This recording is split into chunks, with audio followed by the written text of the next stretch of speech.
Today, we examine the evolving dynamics between tech leaders and political figures, alongside the pressing debate shaping technology regulation and policy. From a surprising dinner between Meta CEO Mark Zuckerberg and President elect Donald Trump to the ongoing debate between the TikTok ban, we're going to explore the developments that could redefine the relationship between tech and governance. Let's go.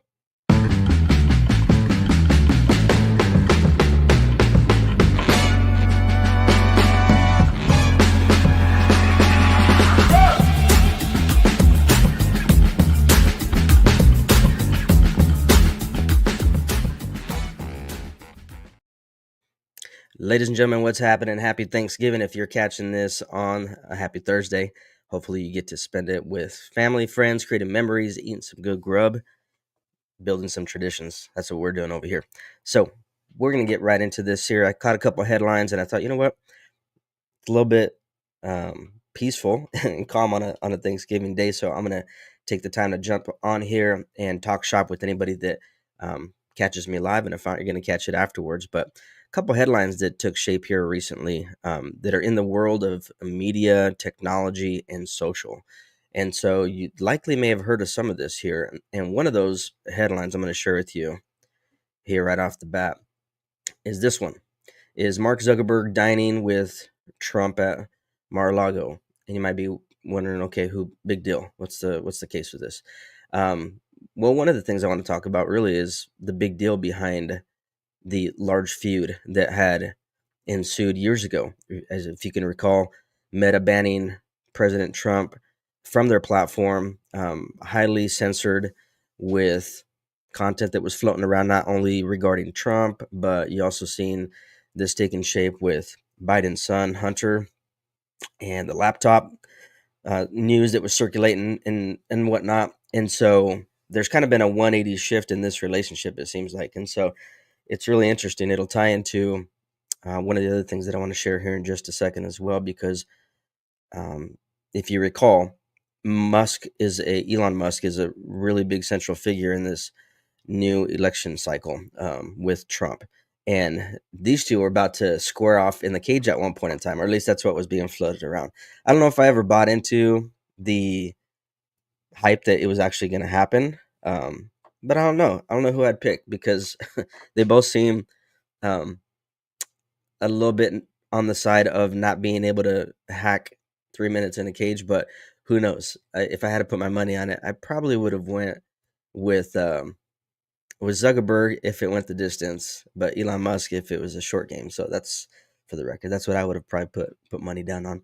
But anyways, find it as an interesting dialogue about this conversation because these guys weren't necessarily close because of all that beef that was happening. And at one point in time, Trump was even talking about, hey, if he gets back in office, he's gonna put this guy in jail if he interferes with elections, etc. Like he didn't pull any punches. So really interesting that this has kind of flipped and he's being invited over for dinner and they're having some talks. Now, we haven't heard what those discussions are about per se, but nonetheless, we have seen that the climate is changing dramatically in the world of media and Facebook, right, owning Instagram, etc. They have to have a key role in some of this here because they're a major influencer in the tech space, not just from the social front, but as a tech company as well. And so we'll find out what's going to take place in the months to come.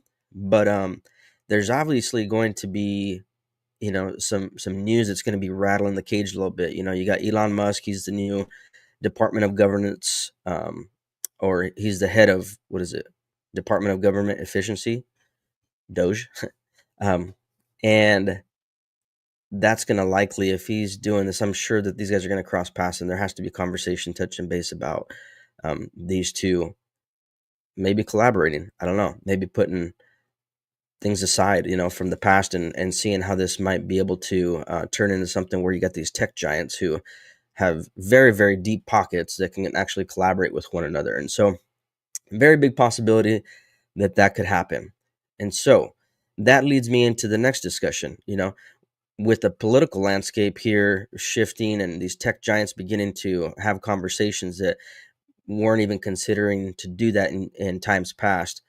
Now we got another conversation taking place. Okay. And this other conversation taking place is centered not around the US specifically, but something that is being spearheaded in other countries that, could end up having ripple effects over here. And I'm going to get to that third topic in just a second here. But I want to ask you, for anybody that's listening here, your thoughts on what it means. And I want to know it's here. We got somebody that commented. He knows that he's not doing so well. He needs to get in with the big dogs. Yeah, it's very likely that Musk realizes, hey, he needs to make a shift dramatically. I think the whole world is seeing that there is a change in people's perspective of how these big companies are controlling the landscape and whether or not they're on the right side of the fence, so to speak. Okay. But back to this topic over here about social and its influence on society. We already know that social plays a huge role in influencing a culture and influencing a world. And these tech companies have massive influence, massive reach, massive power, if you would, because of that. And so it's obviously something that's permeated any age group, but younger age groups, younger people that are maybe more susceptible to influence and programming of whatever it is, good, bad, or ugly. And so we see recent news taking place. This is just from a couple hours ago about the Australian Senate approving a social media ban for those that are under 16. And this is straight up from the BBC. Now, the logistics of what this ban's going to include has not been released as of yet. And this article stating, it could take months to come about. Who knows? And it's not even sure of what platforms that's going to be affecting necessarily.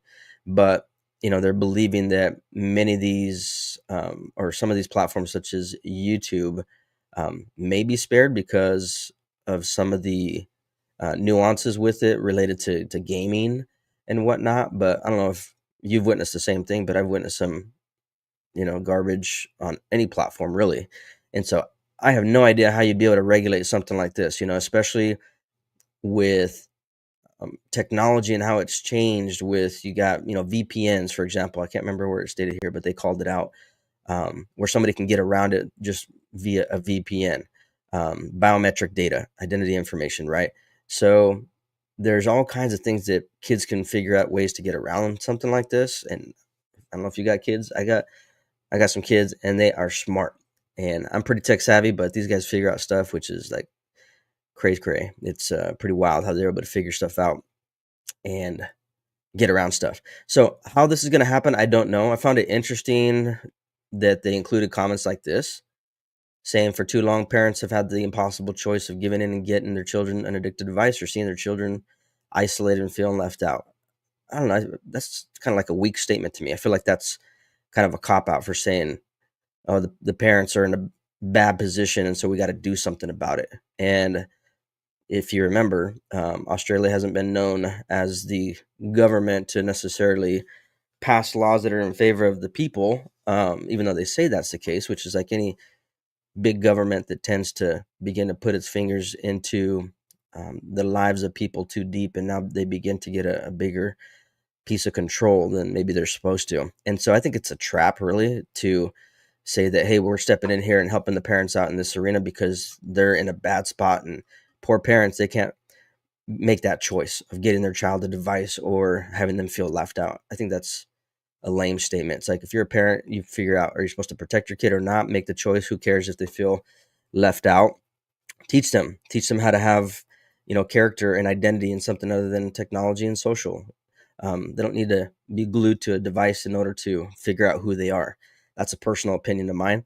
But I found this really interesting because it's right on the tail of all the conversation that's been circulating surrounding TikTok as well, which we'll get into here in just a second too. But you had these other countries that have been, pushing legislation, such as France last year, to block social media access for children under 15 without parental consent. So whether or not it's actually worked for some of these other countries and will be something that works in Australia and, could trickle over to the US side of things, who knows? But I find the conversation very interesting that, they're deciding to make some major moves in trying to vet whether or not platforms are healthy for children. Um, I would say, that's kind of up to the job of parents per se, but again, where's the line? I don't have the answer to that. I just find the conversation super interesting that this is happening, and things could get really wild, especially stateside coming in 2025 as, elections are getting finalized and President-elect Donald Trump is going to be put in office, and what's going to happen on this particular juncture, because we've seen the news around TikTok and the conversation about banning it in the United States and how they've been fighting to keep it stateside, and for good reason. There's a huge chunk of demographic over here that they have access to. Obviously, some of the concerns have been around whether or not this company, which is owned by a Chinese company, are providing information on that app to the Chinese government. And so that's still up in the air, speculation to some, but who knows? In this particular article that came out, just a couple minutes, well, not a couple minutes ago, a couple hours ago, it came up. This outlines how one particular interesting thing, as early as January 19th, they're talking about pulling it from US app stores. But there's another statement that was made here around their rebuttal because, where's it at? Let's find it here.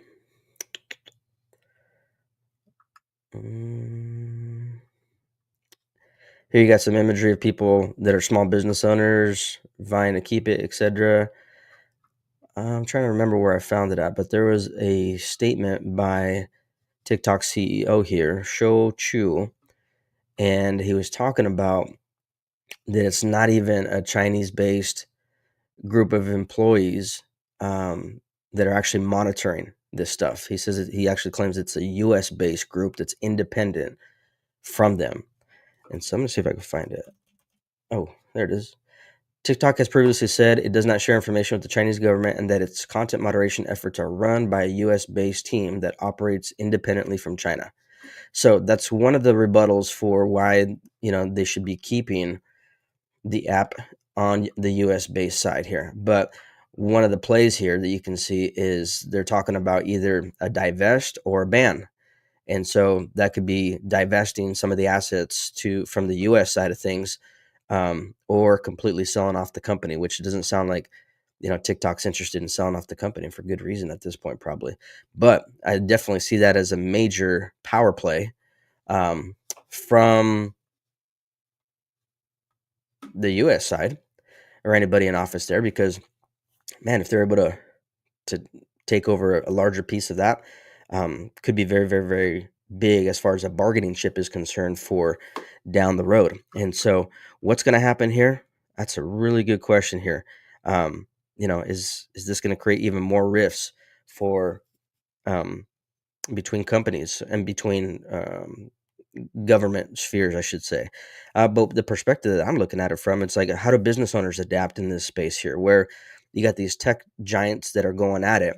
You have political influence, you have policy that's being thrown around here, you have potentially certain players favored over larger ones, and it's a big what if. There's some big question marks in there, and for anybody that's in the business space or anybody that's a content creator, better believe that a lot of this stuff is going to impact you in some way, shape, or form. And so it's like, how do you keep on top of your own particular game plan so that when stuff hits the fan, you're not necessarily scrambling, which is another reason why I'm a big fan of owning your own content, owning your own media. And so I think that there ought to be a strategy in place for you to do that. And so if you're relying solely on a platform such as TikTok or Instagram, Facebook, etc., then you're going to be susceptible to some of these things that happen inevitably throughout the seasons, right? With policy being changed, with new political leaders getting into office and going to war, and using these instruments as part of that. And so definitely something I would say is consider what your content strategy is when it comes to actually owning your own media versus letting it exist in the out in the ether, if you would. But That's all we have for today. Wanted to touch base on those three hot topics that had caught my attention surrounding business, media, and technology. And grateful to have you here. Hope you enjoy your Thanksgiving, and we will catch you on the next one.